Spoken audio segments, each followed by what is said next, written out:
हमने last episode में देखा कि सॉन्ग तैयार होने के लिए अपने रूम में जा रही होती है। अभी कोई आके गेट खटखटाने लगता है और वो एक डिलीवरी बॉय होता है और वो एक पार्सल लाया हुआ होता है। फिर सॉन्ग पार्सल खोलती है, उसके अंदर एक परफ्यूम की बोतल और एक फोटो होती है। अब आगे एपिसोड 21 की स्टार्टिंग होती है। सॉन्ग उस फोटो को देखती है और उस फोटो को पलटाती है और उस फोटो के पीछे लिखा हुआ होता है, माय डार्लिंग चू, मुझे उस परफ्यूम की उपयोग करने की लत लग गई है जो आपने मुझे तोहफे में दिया था। भले ही उसमें जहर मिला हुआ हो, क्या आप मुझे उसका एंटीडोट देने का मन बनाएंगे? फिर सॉन्ग ये पढ़कर बॉक्स को जोर से बंद करती है और अंदर जाते हुए मन में कहती है, मुझे पहले से ही पता था कि इन अमीर परिवार के बेटों पर बिल्कुल भी भरोसा नहीं किया जा सकता। फिर सॉन्ग टेबल पर बॉक्स को रखती है और कहती है, पुरुष वास्तव में चंचल दिमाग वाले प्राणी होते हैं जो हर समय महिलाओं को धोखा देते हैं। फिर सीन शिफ्ट होता है। डिजर्ट शॉप में सॉन्ग की कलीग कह रही होती है, सभी उम्मीदवारों के लिए फुल टाइम परमानेंट पोजीशन, परीक्षा बहुत ही निकट है, लेकिन परीक्षा में सफल होने के लिए मुझे प्रैक्टिस जारी रखनी होगी ताकि मैं परीक्षा में विशिष्ट योग्यता हासिल कर सकूं। लेकिन मेरे लिए ये अच्छा है कि ग्रीन हाउस के ग्रुप के इंटर्न्स जो घटिया डेजर्ट बनाते हैं। फिर वो रूम से बाहर जाते हुए कहती है, ऐसा कह सकते हैं कि ऐसा कोई प्रतियोगिता ही नहीं है जिसका मुझे सामना करना है, क्योंकि मैं निश्चित रूप से यही एकमात्र स्टाफ हूँ जो इस परीक्षा के लिए योग्य है।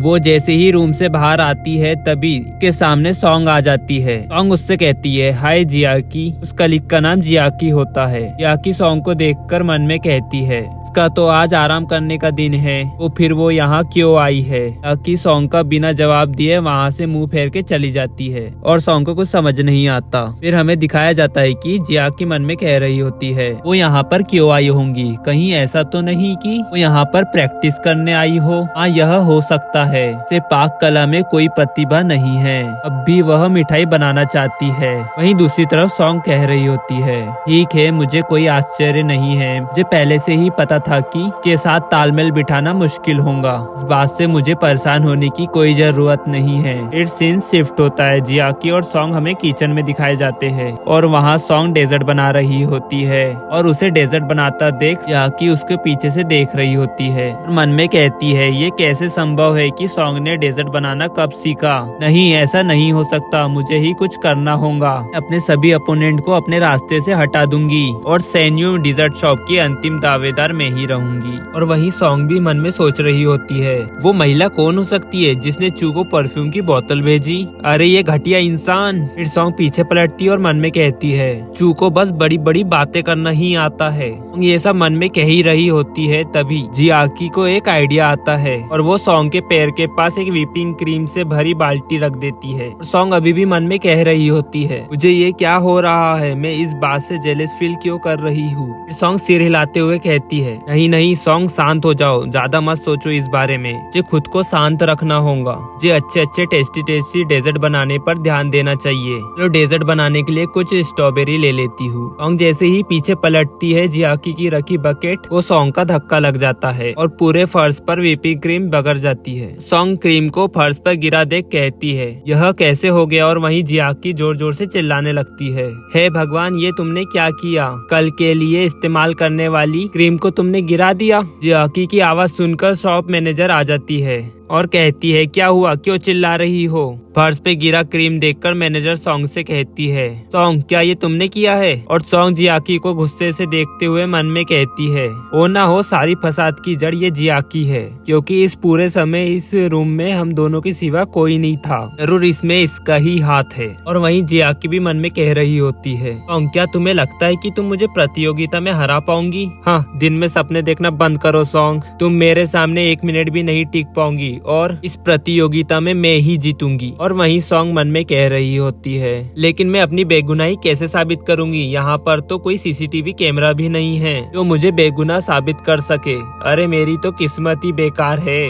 फिर सॉन्ग मैनेजर के सवाल का जवाब देती है, जी अफसोस है कि ये मेरे वजह से गिर गया, मुझे माफ कर दीजिए, आगे से ऐसी लापरवाही नहीं होगी और आपका जो भी नुकसान हुआ है उसका मैं भुगतान कर दूंगी। फिर मैनेजर जियाकी को कहती है, जियाकी, जल्द से जल्द दूसरे आउटलेट पर कॉल करो और पूछो कि क्या वो लोग हमें व्हिपिंग क्रीम की 2 एक्स्ट्रा बकेट दे सकते हैं क्या। याकी कहती है हाँ मैं अभी आउटलेट्स पर कॉल करके पूछती हूँ। मैनेजर सॉन्ग से कहती है सॉन्ग तुम्हारा तो आज आराम करने का दिन है, अगर तुम आज यहाँ नहीं आई होती तो ये सब होता ही नहीं। सॉन्ग निराश होते हुए कहती है मैं बस यहाँ प्रैक्टिस करने आई थी ताकि मैं अपनी स्किल्स इम्प्रूव कर सकूं। तभी जियाकी वापस आती है और मैनेजर से कहती है मैंने सभी आउटलेट्स पर कॉल कर पूछा लेकिन किसी के भी पास एक्स्ट्रा व्हिपिंग क्रीम की बकेट्स नहीं है, अब हम क्या करेंगे मैनेजर। अब मैनेजर चिल्लाते हुए कहती है अब हम कर भी क्या सकते हैं, जब तक ये प्रॉब्लम सॉल्व नहीं हो जाती तब तक हमें दुकान बंद रखना होगा। मैनेजर सॉन्ग से कहती है सॉन्ग तुम मुझ पर एक एहसान करना कि तुम कभी भी अपने आराम के दिन शॉप मत आना और तुम्हारी जैसी अनाड़ी एम्प्लॉय कभी अच्छी मिठाई बना सकती है। और मैनेजर सॉन्ग को ऐसा डांटता देख कि आकी मन ही मन खुश हो रही होती है और मैनेजर की बात सुनकर सॉन्ग शॉक्ड हो जाती है। फिर मैनेजर वहाँ से जाते हुए सॉन्ग से कहती है सॉन्ग ये सब साफ कर देना, समझ गई ना तुम। सॉन्ग कहती है हाँ मैं समझ गई। फिर सीन शिफ्ट होता है और चू सॉन्ग का घर पर इंतजार कर रहा होता है और कहता है आज सॉन्ग को बहुत देर हो गई, अभी तक वो घर क्यों नहीं पहुँची। फिर चू सॉन्ग को कॉल करता है और सॉन्ग से कहता है अरे आप कहाँ रह गई हो, कहीं आप अपने दोस्तों के साथ पार्टी करने तो नहीं चली गई हो, अब बहुत देर हो चुकी है, घर वापस आ जाओ। सॉन्ग रोते हुए कहती है नहीं मैं डेजर्ट शॉप पर ही हूँ। जो उसकी आवाज सुनकर कहता है क्या तुम रो रही हो, क्या हुआ। सॉन्ग कहती है नहीं मैं रो नहीं रही हूँ। अब चू कहता है रुको लगता है गेट पर कोई आया है। फिर कॉल कट हो जाता है और सॉन्ग नेगेटिव बातें सोचने लगती है मेरी किस्मत इतनी बेकार क्यों है, क्या मैं इस दुनिया की सबसे अनलकी लड़की हूँ। अभी वहाँ पर अचानक चू आ जाता है और सॉन्ग उसे देखकर कहती है चू आप यहाँ।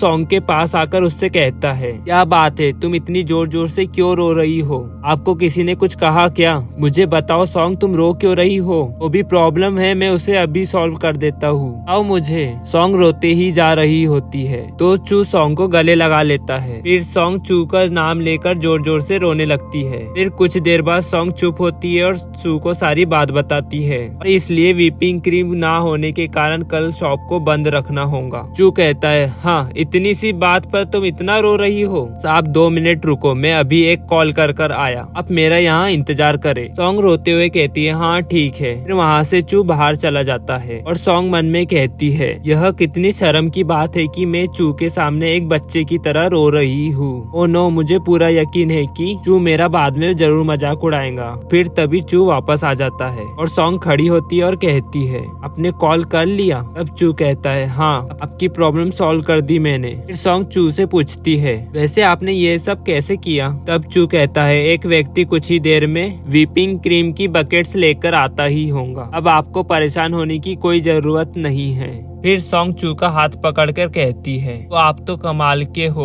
आपने इतनी जल्दी व्हिपिंग क्रीम का बंदोबस्त कर लिया। फिर चू सॉन्ग के सर को छूते हुए कहता है मैं तो बहुत कुछ कर सकता हूँ, आपने अभी देखा ही क्या है और आने वाले समय में आपको पता चल जाएगा कि मैं क्या क्या कर सकता हूँ। और गाइज इसी के साथ ये एपिसोड यहाँ एंड हो जाता है। आपको पसंद आया तो लाइक एंड सब्सक्राइब जरूर करे।